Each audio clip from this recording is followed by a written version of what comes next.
Boa noite. Este é o programa Medicina e Saúde, uma iniciativa do Sindicato dos Médicos do Estado do Paraná, Simepar.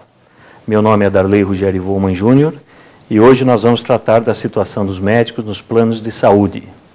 Para conversar conosco sobre esse assunto, nós convidamos o Dr. João Carlos Gonçalves Baracho, presidente da Associação Médica do Paraná, e o Dr. Alexandre Gustavo Bley, presidente do Conselho Regional de Medicina do Paraná. Bem, aos colegas, então, uma boa noite, agradecemos de coração o convite. E nós vamos falar hoje sobre saúde suplementar, que nós podemos definir como o segmento da saúde, né, representada pelos planos, pela iniciativa privada, né, seriam os planos de saúde, na qual milhões de brasileiros, cerca de 40 milhões de brasileiros fazem uso desse sistema, que inclusive é uma forma, vamos dizer assim, suplementar até a dar uma assistência para o SUS, para a saúde pública. Então é um setor muito importante vamos dizer assim, na complementaridade do tratamento da saúde da população brasileira. Eu gostaria então de perguntar ao Dr. Baracho, ao Dr. Bley, né, o que, por exemplo, nos dias de hoje levou a uma difícil situação, vamos dizer até certo ponto até de convivência entre essas operadoras de plano de saúde em relação ao trabalho desenvolvido pelos médicos, né, pelo trabalho médico em si. Teria, assim, uma forma de abordagem abrangente? Nós utilizamos aqui no Paraná a dinâmica de congregar as entidades médicas, Conselho Regional de Medicina do Paraná, Associação Médica do Paraná e Sindicato dos Médicos do Paraná, na Comissão Estadual de Defesa Profissional, e essa comissão tem analisado o quanto os médicos têm perdido do ponto de vista econômico-financeiro nessa relação com os planos de saúde. Os planos de saúde, na última década, têm feito de forma rotineira, praticado aumentos sucessivos na mensalidade do seu usuário. Tem absorvido também o aumento do custo dos materiais utilizados tanto para procedimentos como no campo dos exames complementares, assim dizendo. Tudo isso dentro desse processo de reajuste. Mas nessa conta de reajuste, praticamente nada foi repassado à classe médica. Inclusive os contratos vigentes, quando existem, eles não têm cláusula de reajuste. Então, o que nós percebemos é que aqueles planos de saúde que realizaram algum tipo de reajuste com a classe médica não chegou a 40%, 50%. Em contrapartida, o reajuste para o usuário chega a quase 150% também nesse período. Então, de fato, a situação dos médicos gerou uma situação tão grande de insatisfação que os médicos passaram a um movimento nacional em busca de uma revisão dessa situação. Perfeito. E o Dr. Bley, assim, dentro do que o Dr. Baracho fez a explanação, não há nenhum mecanismo de controle, por exemplo, com esses contratos sem praticamente data de reajuste, sem periodicidade, sem índices de reajuste? Qual seria o efetivo, se existe algum mecanismo, se ele é cumprido, o que poderia ser feito para que esses contratos fossem realmente, vamos dizer assim, que impedissem a perda desse equilíbrio econômico do médico em relação a esses contratos, talvez nem contratos possam ser considerados, né? Boa noite, Darley, boa noite a todos os telespectadores. Na realidade, as medidas e a parte legal ela já existe, né? A ANS ela já tem inúmeras resoluções onde elas explicitam muito claramente a questão do contrato, a questão de você ter tudo muito bem posto, desde o regime de trabalho do profissional ao critério de reajuste, como foi lembrado aqui pelo Baracho, várias situações. O grande problema hoje é a questão da fiscalização, que deveria de ser muito mais efetiva por parte da Agência Nacional de Saúde Suplementar. Porque se você, como uma agência reguladora, emite uma resolução, então você tem que fazê-la cumprir. Então a grande dificuldade hoje em relação a essa questão do contrato é que a ANS ela determinou certas normas, mas não consegue fiscalizar a contento. Consequentemente, aí existe um desequilíbrio entre o interesse da operadora e a classe médica. E acho que é muito importante até trazer alguns números, eu acho que é fundamental essa discussão de saúde suplementar. Porque nós estamos agora passando um momento a respeito das telefonias, mas a saúde suplementar também é extremamente questionada dentro do ambiente de defesa do consumidor.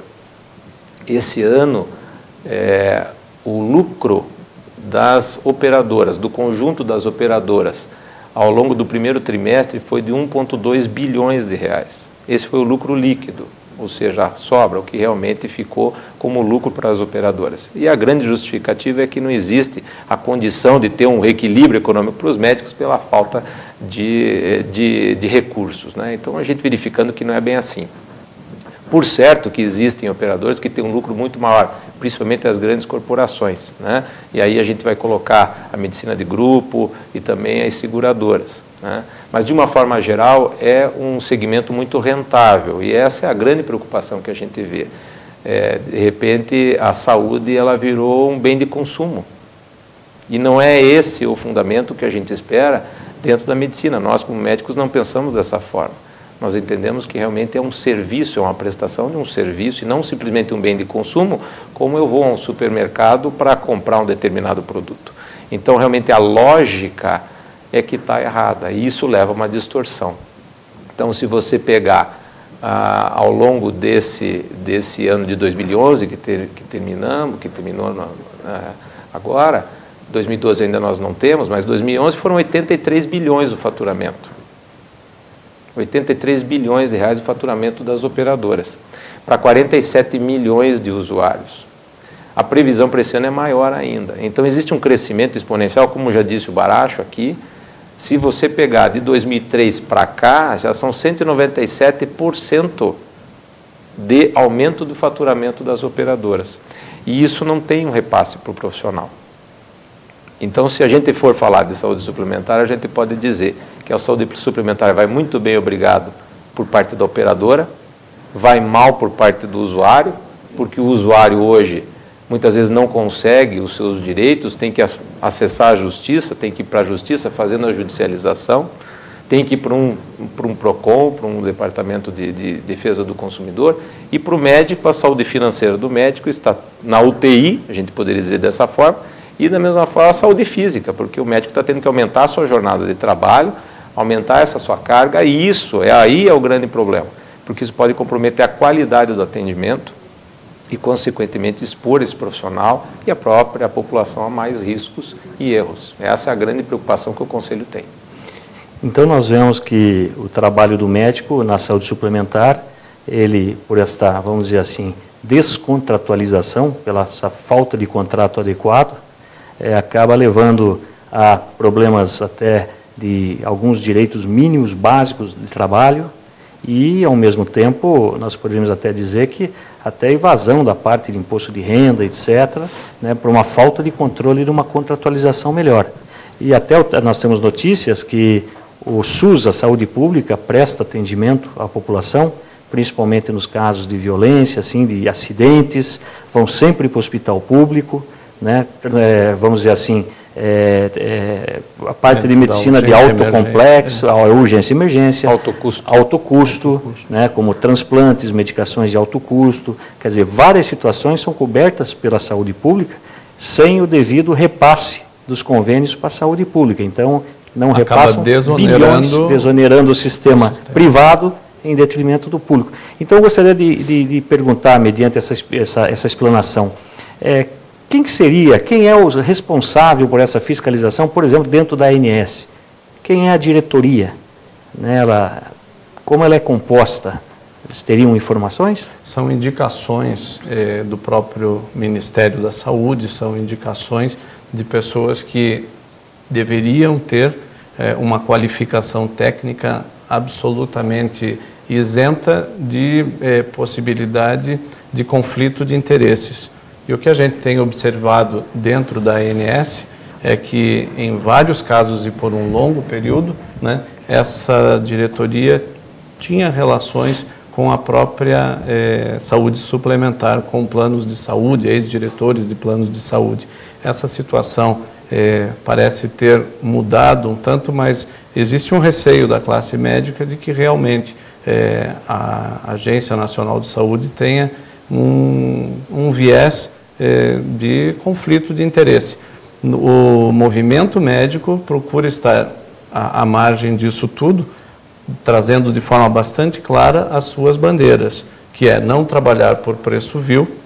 Temos aqui no Paraná um valor referenciado pelas 3 entidades médicas, a luta para que a consulta médica nos planos de saúde fique em torno de R$100, né, por consulta médica, e a utilização da CBHPM, que é a classificação hierarquizada de honorários médicos, como baliza.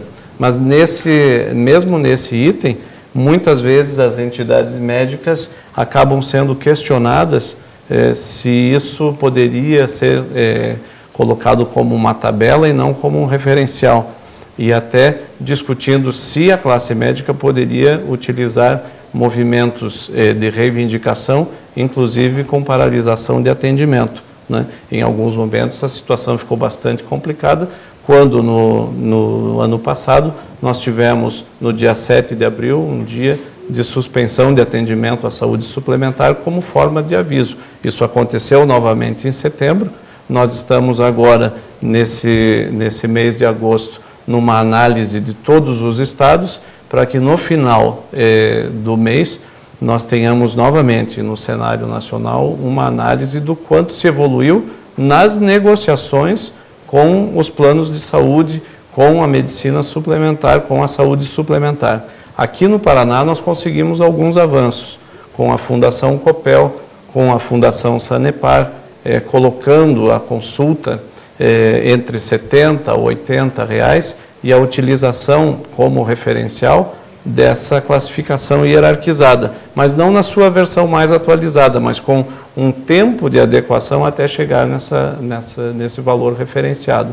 A partir daí, a negociação com a Unidas, mas que representa 27 planos de saúde, mas que é uma negociação lenta, demorada e que ainda não gerou nenhum fruto objetivo em termos de negociação. A classe médica continua em alerta e continuará lutando por melhores condições, não só de trabalho, mas também de remuneração, para dar qualidade de atendimento à população. Perfeito. E, doutor Bley, esta tabela que foi citada, né, a classificação hierarquizada dos procedimentos médicos, a CBHPM, ela tem, por exemplo, alguns problemas com o CAD, que ele considera uma possibilidade de cartelização, mas já não existe até certas profissões liberais que existem, por exemplo, essas tabelas referenciais? Na realidade, o CAD ele acaba tendo uma visão, poderíamos dizer assim, equivocada a respeito dessa questão da CBHPM. De uma forma geral, até a própria Justiça já tem demonstrado de que realmente a classificação ela poderia ser um balizador para e uma referência para os honorários médicos. O CAD ele tentou agora, numa medida, uma tentativa de uma mordaça na classe médica, no sentido de evitar de que existam reivindicações ou paralisações ou qualquer tipo de movimentação nesse sentido, que, obviamente, as entidades não vão concordar e não concordaram.